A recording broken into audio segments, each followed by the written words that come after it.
नमस्कार, news India देख रहे हैं आप और आपके साथ मैं हूं मोनिका सिंह। सीएम धामी ने बुलाई है कैबिनेट की बैठक। मीटिंग में यूसीसी को लेकर चर्चा की खबर है। सीएम धामी ने कैबिनेट में यूसीसी मैनुअल को मंजूरी दी है। यूसीसी लागू करने की तारीखों का जल्द ऐलान होगा। तो यूसीसी को लेकर मीटिंग में चर्चा और जल्दी एग्जीक्यूट हो सकता है यूसीसी। धामी कैबिनेट ने यूसीसी मैनुअल को मंजूरी दे दी है।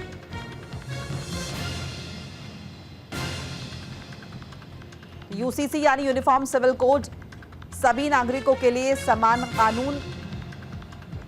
शादी हो या फिर जमीन से जुड़ा कोई मसला हो, सभी नागरिकों के लिए उत्तराखंड के समान कानून होगा। चाहे शादी करनी हो, तलाक लेना हो या फिर जमीन से जुड़ा कोई मसला हो, बच्चे को गोद लेने का मामला हो, सभी नागरिकों को एक ही कानून फॉलो करना होगा यूसीसी के तहत। तो यूसीसी जल्द लागू होगा। फिलहाल सीएम धामी ने कैबिनेट बैठक बुलाई है और यूसीसी मैनुअल को मंजूरी दे दी गई है।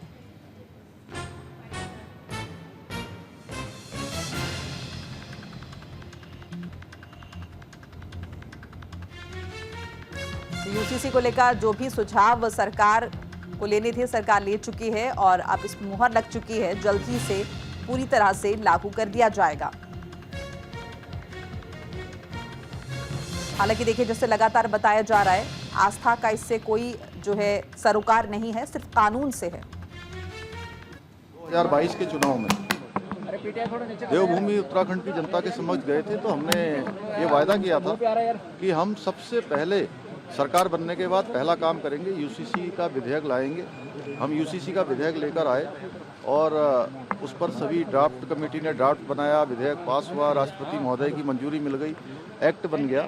एक्ट बनने के बाद प्रशिक्षण की जो प्रक्रिया है वह भी हमारी लगभग पूरी हो गई है। और आज माननीय मंत्रिमंडल में इस बात पर हमने चर्चा करी है कि जल्दी से जल्दी हम उसका डेटों का, चूँकि सारी तैयारी होने के बाद, क्योंकि भारतवर्ष में सबसे पहले यूसीसी लागू करने वाला राज्य देवभूमि उत्तराखंड बनने जा रहा है, तो सभी चीज़ों की समीक्षा करने के बाद हम जल्दी ही डेटों का ऐलान करेंगे। और ज्यादा इन्फॉर्मेशन के लिए हमारे साथ अनुज अवस्थी जुड़ चुके हैं हमारे सहयोगी देहरादून से। अनुज, कैबिनेट बैठक बुलाई गई है और कहा जा रहा है कि सीएम धामी ने यूसीसी मैनुअल को मंजूरी दे दी है। विस्तार से बताइए, क्या कुछ जानकारी, कब तक लागू हो सकता है यूसीसी?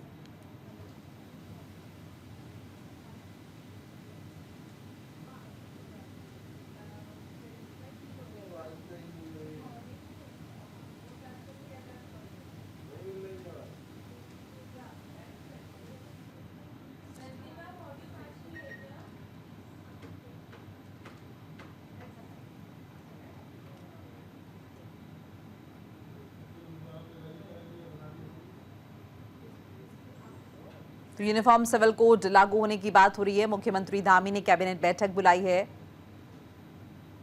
और इस बैठक के जरिए कहा जा रहा है यूसीसी मैनुअल को फिलहाल मंजूरी मिल चुकी है।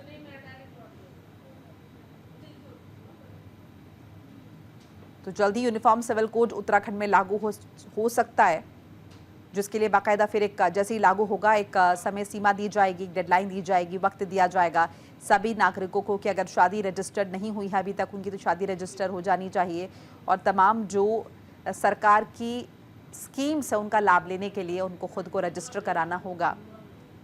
तो इसके तहत बहुत सारी डॉक्यूमेंटेशन होगी, एक प्रोसेस होगा जिसके लिए वक्त दिया जाएगा, एक डेडलाइन तय की जाएगी। हालांकि फ़िलहाल देखिए एग्जीक्यूट कब होगा ये देखना होगा। कहा जा रहा है कि यूसीसी मैनुअल को फिलहाल धामी कैबिनेट में मंजूरी मिल चुकी है। कैबिनेट बैठक एक ऑर्गेनाइज की गई है और कोशिश की जा रही कि जल्द से जल्द पूर्णतः यूसीसी को, यूनिफॉर्म सिविल कोड को उत्तराखंड राज्य में लागू कर दिया जाए। तो देखिए, सरकार द्वारा पहले ही कहा जा चुका है कि कोई भी भ्रामक अगर खबर आप सुन रहे देख रहे हैं यूसीसी से जुड़ी हुई तो विश्वास ना करें, क्योंकि किसी भी तरह से किसी धार्मिक मान्यता पर यह प्रहार नहीं है। सिर्फ कानून से इसका मतलब है बहु विवाह पर पूर्णता रोक है। एक इंसान एक ही शादी कर सकता है, दूसरी शादी करने के लिए उसको पहली शादी में तलाक लेना होगा। और जो भी कानून है ये सभी धर्म संप्रदाय के लोगों के लिए समान है, चाहे किसी भी जात या धर्म से ताल्लुक़ रखते हों, लेकिन आपको एक ही कानून फॉलो करना होगा। यूनिफॉर्म सिविल कोड जिसे लागू करने की बात की जा रही है,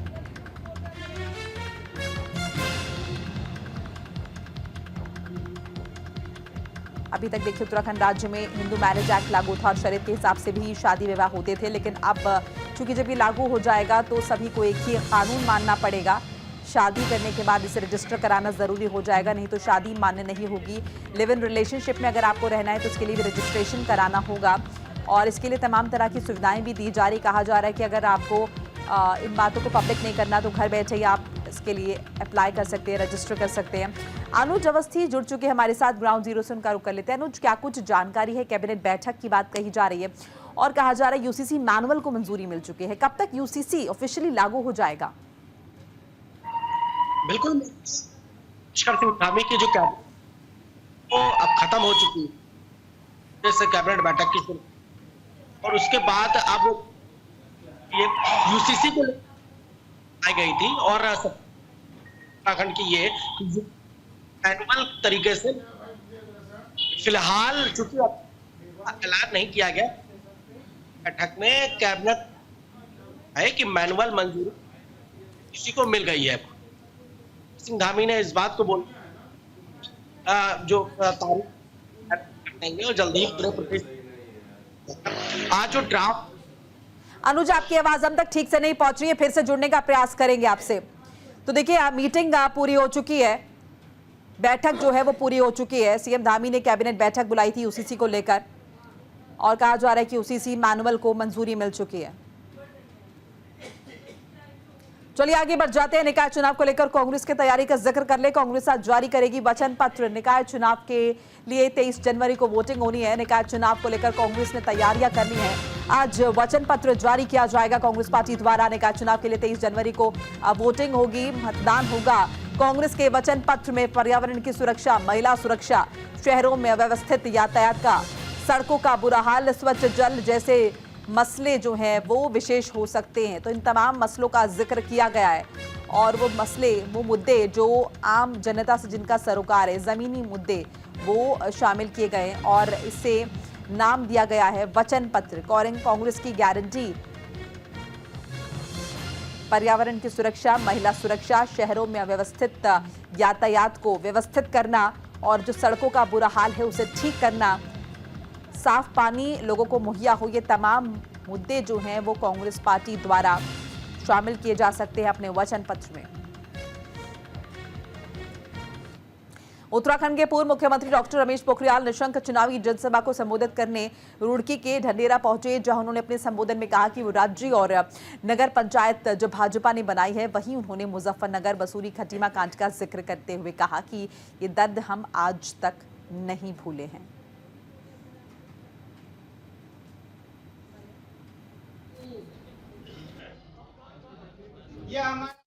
ये समय देखने को मिल रहा है, मैंने पहले कभी नहीं देखा। हर सीट को हम भारी बहुमत से जीते हैं, हर सीट को। अभी हम यहाँ ढंढेरा में आए हैं, यहाँ पर भी मैं देख रहा हूँ कि लोगों ने मन बना दिया, बीजेपी का अध्यक्ष बनाना है नगर पंचायत में। ये नगर पंचायत भी हमने ही बनाई है और उसका अध्यक्ष, क्योंकि लोगों को इतना मालूम है कि सरकार भारतीय जनता पार्टी की है, केंद्र में बीजेपी है और ये जो 3 इंजन की सरकार बनेगी। बाकी लोगों ने सबको रिजेक्ट कर दिया। लोग इतने होशियार तो हैं ही, ना समझ नहीं, लोग अपने वोट को गड्ढे में क्यों डालेंगे। एक छोटा सा ब्रेक लेना होगा, फौरन हाथ जरूर है, कहीं मत जाएगा।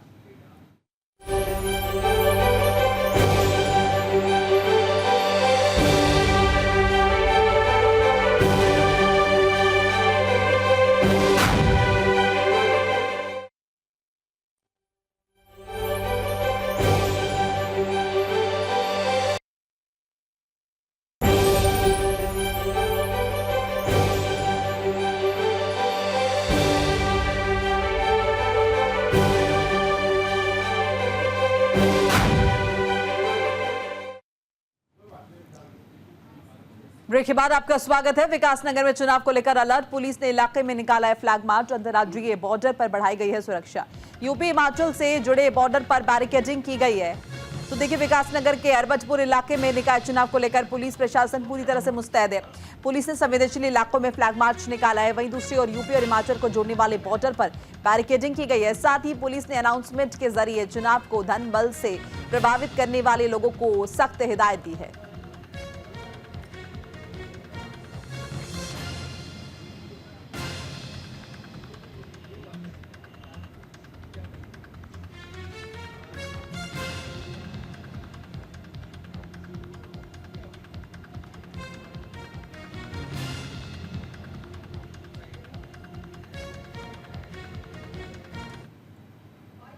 का हरवटपुर और नगरपालिका विकास नगर के आगामी चुनावों को देखते हुए चुनाव शांतिपूर्ण ढंग से हो और बिना किसी बाधा के हो, तथा जो मतदाता है उनमें एक कोई भय का माहौल ना रहे और शांतिपूर्वक ढंग से हो। तो इसी उद्देश्य के आज हमारे द्वारा फ्लैग मार्च किया जा रहा है, जिसमें थाना विकास नगर के समस्त चौकियों के इंचार्ज, इंस्पेक्टर विकास नगर, SSI, SO कालसी और उनका फोर्स, और सहसपुर के SSI उनका फोर्स, प्लस चौकी इंचार्ज सभा वाला, धर्मा वाला आदि फोर्स के द्वारा फ्लैग मार्च किया जा रहा है। हरिद्वार और उधम सिंह नगर में घना कोहरा छाया है। मौसम विभाग ने जारी किया येलो अलर्ट। बारिश और बर्फबारी की जताई है संभावना। रुद्रप्रयाग, बागेश्वर, पिथौरागढ़ में हल्की बारिश हुई है और उत्तरकाशी, चमोली में बारिश का अलर्ट है। 22 और 23 जनवरी को बर्फबारी की संभावना भी जाहिर की जा रही है। तो मौसम विभाग ने अलर्ट जारी किया है। 22 और 23 जनवरी को बर्फबारी की संभावना जाहिर की जा रही है। मौसम विभाग ने येलो अलर्ट जारी किया है। इस बाबत बारिश हो सकती है, बर्फ पड़ सकती है और घना कोहरा अभी छाया हुआ है और इसके और ज्यादा घना होने की भी संभावना जाहिर की जा रही है। हरिद्वार, उधम सिंह नगर में घना कोहरा, मौसम विभाग ने येलो अलर्ट जारी किया है। रुद्रप्रयाग हो, बागेश्वर हो, पिथौरागढ़ हो, यहाँ पर हल्की बारिश जो है उसकी संभावना है। उत्तरकाशी, चमोली में बारिश का अलर्ट है। 22-23 जनवरी को बर्फबारी की संभावना जाहिर की जा रही है।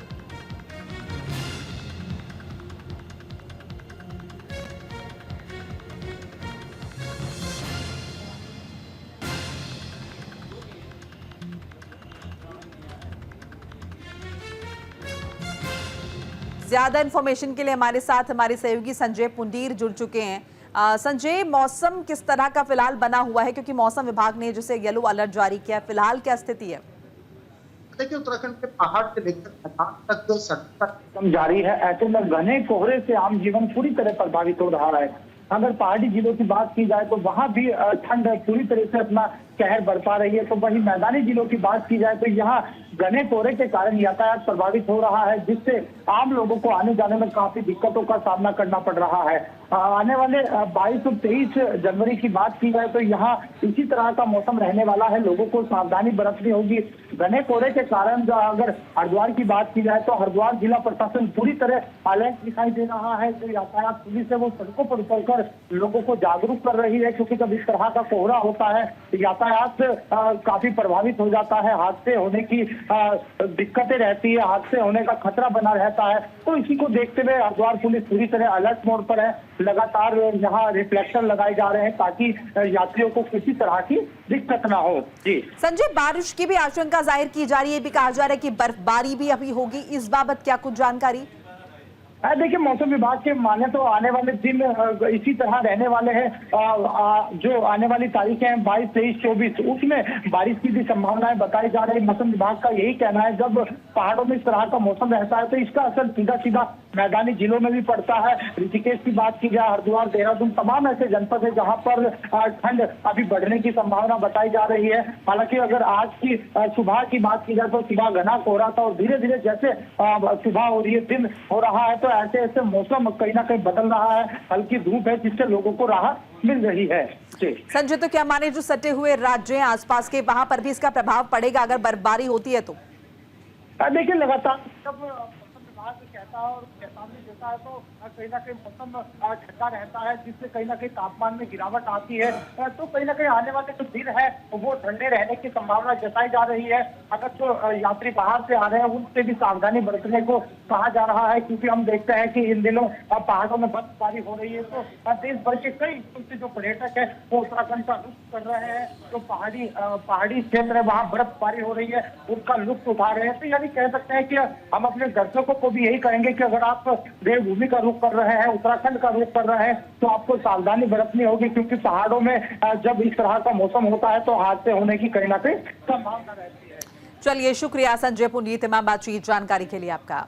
38वें राष्ट्रीय खेल प्रतियोगिता की तैयारियां तेज हैं और 28 जनवरी को प्रधानमंत्री शुभारंभ करेंगे। अलग अलग प्रतियोगिताओं का आयोजन होना है। 2 फरवरी को ऋषिकेश में प्रतियोगिता होनी है। एसएसपी ने तैयारियों का जायजा लिया है। अधिकारियों को निर्देश भी जारी कर दिए गए हैं इस बाबत। उत्तराखंड में 38वें राष्ट्रीय खेल की मेजबानी होने वाली है। इस कार्यक्रम में कई खेल प्रतियोगिताओं का आयोजन होगा। 28 जनवरी से शुरू होने वाली प्रतियोगिता का प्रधानमंत्री नरेंद्र मोदी शुभारंभ करेंगे। इसी क्रम में 2 फरवरी को ऋषिकेश में सलालम प्रतियोगिता का आयोजन किया जाएगा। इसे लेकर एसएसपी खुद प्रतियोगिता स्थल पहुंचे और पार्किंग, यातायात जैसी तमाम व्यवस्थाओं का जायजा उन्होंने लिया। ओलंपिक स्वर्ण पदक विजेता नीरज चोपड़ा ने 38वें राष्ट्रीय खेलों में प्रतिभाग करने वाली सभी खिलाड़ियों को शुभकामनाएं दी हैं। उन्होंने सभी खिलाड़ियों को ऑल द बेस्ट बोलते हुए 100% फोकस करने के लिए कहा है। उन्होंने कहा है कि अपने मन को शांत कर परफॉर्म करें, अच्छा प्रदर्शन करें। उत्तराखंड में जो 38वें राष्ट्रीय खेल होने जा रहे हैं, उनमें जो खिलाड़ी भाग लेने वाले हैं उनको मेरी तरफ से ऑल द बेस्ट। अपना 100% फोकस करके, अपने मन को शांत करके परफॉर्मेंस दे और बहुत सारा एक्सपीरियंस लेके आए, जिससे आपके आने वाले अगले वाले गेम्स में आपको हेल्प मिले। ऑल द बेस्ट, अच्छा करो। विकासनगर के सेलाकोई से बड़ी खबर आपको बता दें, पुलिस ने 2 तस्करों को गिरफ्तार किया है। मौके से 15 लाख की अवैध स्मैक बरामद की गई है। उत्तराखंड में नशा तस्करी का मकर जाल लगातार फैल रहा है। इसकी तस्दीक आए दिन कहीं ना कहीं से गिरफ्तार हो रहे तस्कर दे रहे हैं और इसी कड़ी में सेलाकोई में 2 तस्कर पुलिस के हत्थे चढ़ गए, जिनके पास से तकरीबन 15 लाख रुपए की स्मैक बरामद हुई है। आरोपी औद्योगिक क्षेत्र में मजदूरों और शिक्षण संस्थानों में पढ़ने वाले छात्रों को स्मैक बेचकर मुनाफा कमाने की फिराक में थे, लेकिन उससे पहले ही पुलिस ने पकड़कर उन्हें हवालात भेज दिया।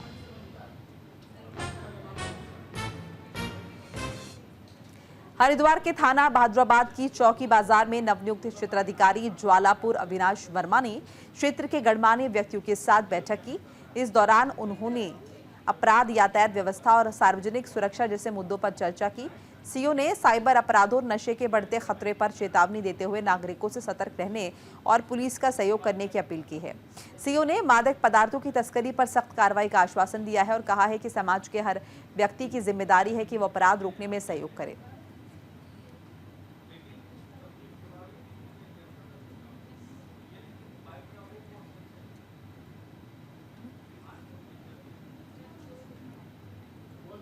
और रुड़की में पुलिस ने किया है चौपाल का आयोजन। नशे से दूरी को लेकर जागरूकता अभियान, नशे के दुष्प्रभावों के बारे में दी है जानकारी। रुड़की में पुलिस ने चौपाल का आयोजन किया है। झबरेड़ा के हरझौली झोजा गांव में नशे से दूरी को लेकर जागरूकता अभियान चलाया गया। पुलिस ने नशे के दुष्प्रभावों के बारे में जानकारी दी है। कार्यक्रम का मुख्य उद्देश्य युवाओं को नशे से दूर रहने के लिए जागरूक करना था। पुलिस अधिकारियों ने नशे के दुष्प्रभावों के बारे में इंफॉर्मेशन दी और युवाओं को स्वस्थ जीवन शैली अपनाने की सलाह दी।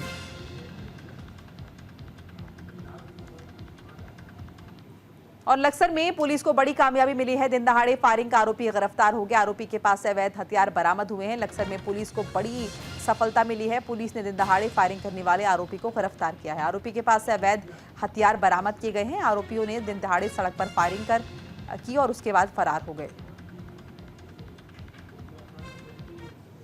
और इसी के साथ इस बुलेटिन में फिलहाल इतना ही। नमस्कार।